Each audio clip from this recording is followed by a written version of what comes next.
Hello बच्चों, NEET VNM chemistry में आप लोगों का बहुत बहुत स्वागत है। तो हम लोग बच्चों कलर ऑफ कॉम्प्लेक्स कंपाउंड के बारे में बात कर रहे थे। मैंने दो तरीका बताया था, है होते तो दो तीन हैं, लेकिन मैंने दो बताया था जो अपने लिए इम्पोर्टेंट है। मैंने बोला था कि एक डी ट्रांजिशन और दूसरा चार्ज ट्रांसफर स्पेक्ट्रा।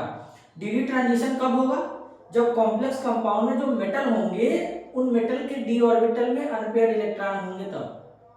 और अगर अनपेयर्ड इलेक्ट्रॉन नहीं है जैसे, तो वहां पे अब चार्ज ट्रांसफर स्पेक्ट्रा के बारे में सोचेंगे। जैसे अभी कुछ हम लोग डिस्कस करने वाले हैं, जरा ध्यान से समझना। देखो जैसे हमारे पास है, मान लो समझना आप जरा, तो हेडिंग क्या लगाना है सर? Charge transfer spectra.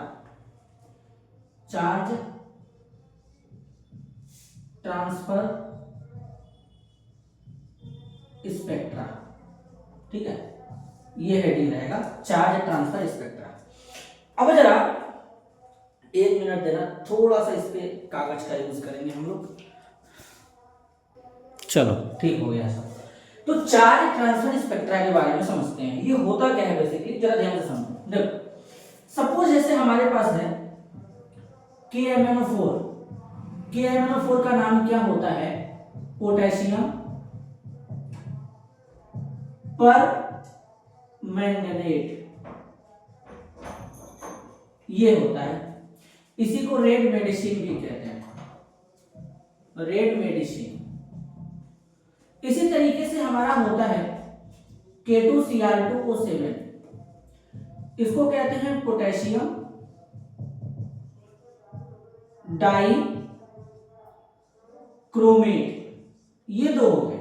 अगर हम इनके कलर की बात करें तो जो हमारा KMnO4 होता है बच्चों, ये कैसा होता है? ये हमारा होता है वायलेट कलर में, बैगनी रंग का होता है। KMnO4 कैसा होता है? Violet colour. दूसरा, ये जो पोटेशियम डाइक्रोमेट है बेटा, इसका जो कलर होता है रेड ऑरेंज होता है।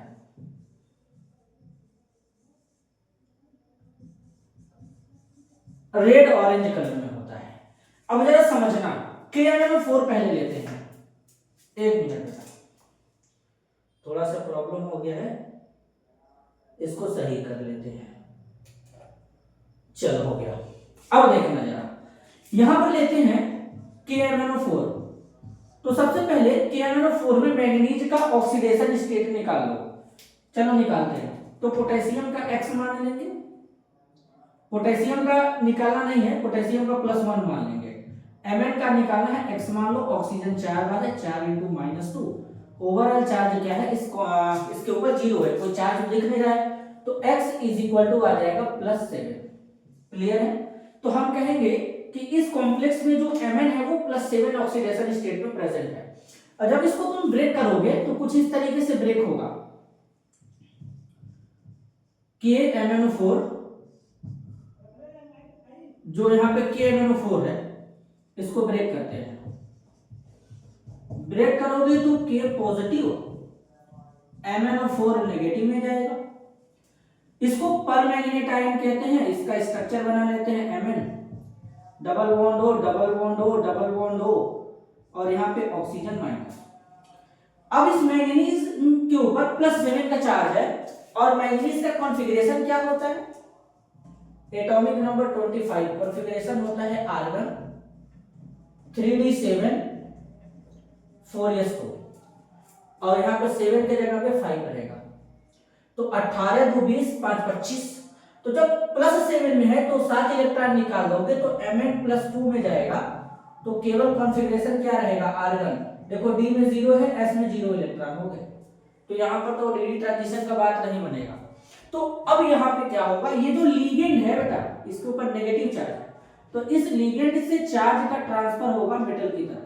तो हम बोलेंगे यहाँ पे क्या हो रहा है? चार्ज ट्रांसफर हो रहा है।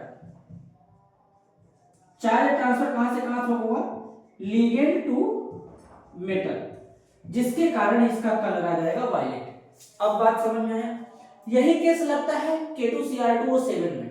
अगर K2Cr2O7 में देखोगे पोटेशियम डाइक्रोमेट में, तो इसमें जो क्रोमियम है, ऑक्सीडेशन स्टेट निकालो। पोटेशियम 2 बार है, पोटेशियम का +1 लेंगे, क्रोमियम का 2x ले लेंगे, ऑक्सीजन 7 बार है, ऑक्सीजन का -2 होगा। ओवरऑल चार्ज इस पे 0 का है, तो x इज इक्वल टू आ जाएगा +6 का। अब जो क्रोमियम होता है इसका एटॉमिक नंबर कितना होता है, 24 होता है। कॉन्फ़िगरेशन लिखोगे आर्गन 3d5 4s1। अब +6 में मतलब 6 इलेक्ट्रॉन जाएंगे तो क्रोमियम +6 में कैसा दिखेगा, यहां पे +7 में है, क्रोमियम +6 में कैसा दिखेगा, केवल आर्गन। तो इसके पास डी में भी 0 इलेक्ट्रॉन हो जाएंगे, तो यहां पर भी डी ट्रांजिशन नहीं होगा। और डी ट्रांजिशन नहीं होगा तो ये चार्ज ट्रांसफर स्पेक्ट्रा के कारण कलरफुल होगा। इसका स्ट्रक्चर बना के दिखा देता हूं। अब जैसे K2Cr2O7 है तो इसको ब्रेक करोगे 2K प्लस Cr2O7 माइनस 2। पर देख लूं दिख रहा है कि नहीं भाई, क्लैरिटी के साथ में दिख रहा है, एक एक चीज दिख रहा है। अब देखो जरा इसको इरेज ही कर देता हूं ताकि हम लोगों को स्पेस मिल जाए। देखो यहां पे बना था तो डाइक्रोमेटाइन जो मिला हमको Cr2O7 माइनस 2, क्रोमियम ले लो और यहां पे क्रोमियम लगा, double bond O double bond O double bond O double bond O, एक यहां पे लगा लो ऑक्सीजन, ऑक्सीजन माइनस माइनस। देखो इस तरीके से 1 2 3 4 5 6 7 हो गया, दोनों ऑक्सीजन पे एक नेगेटिव चार्ज। तो अब ये चार्ज यहां पे ट्रांसफर होंगे मेटल की तरफ, तो यहां पर भी क्या होगा, ligand to metal charge transfer होगा जिसके कारण ये कलर दिखाएगा रेड ऑरेंज कलर। तो बात समझ में आया। तो इस तरीके से कॉम्प्लेक्स कंपाउंड में कलर का ट्रांसफर होता है, मतलब कलर शो होते हैं चार्ज ट्रांसफर के कारण। क्लियर है। तो इस तरीके से चीजों को डील करते हैं। तो मेरे हिसाब से चार्ज ट्रांसफर स्पेक्ट्रा भी तुम लोगों को समझ में आ चुका होगा कि कैसे चार्ज ट्रांसफर का प्रोसेस हो रहा है। अब एक टॉपिक और बचा है, कार्बोनिल कंपाउंड या फिर उसी को बॉन्डिंग इन कार्बोनिल कंपाउंड कहते हैं, उसको समझ लेते हैं। तो देन ये चैप्टर हमारा कंप्लीट हो जाएगा। तो ये जो मेटल कार्बोनिल है ये अगले वाले लेक्चर में डील करेंगे। आज के लिए बस इतना ही, मिलते हैं अगले वीडियो में, तब तक के लिए धन्यवाद, नमस्कार।